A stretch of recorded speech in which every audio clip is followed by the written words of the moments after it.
សំរធម្មជាតិត្រកាក្រាលក្រប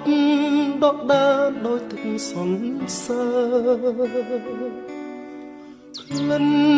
ផ្កាព្រៃក្រអូបស្រូបគ្រប់ដងផ្លូវក្លិនផ្សះផ្សាសន្សើរបេះដូងសំភ័រស្រទន់មានលក្ខណៈកាអើយកាសូមសួរនួនយល់បំណងនៃស្រឡាញ់ពេញព្រាដួងចិត្តនៃបងសូមធ្នមកាទាំងកងក្នុងហារទីសែនស្នេហ៍បុផាណោព្រឺកាមានន័យរូបឆោមលោមពណ៌ប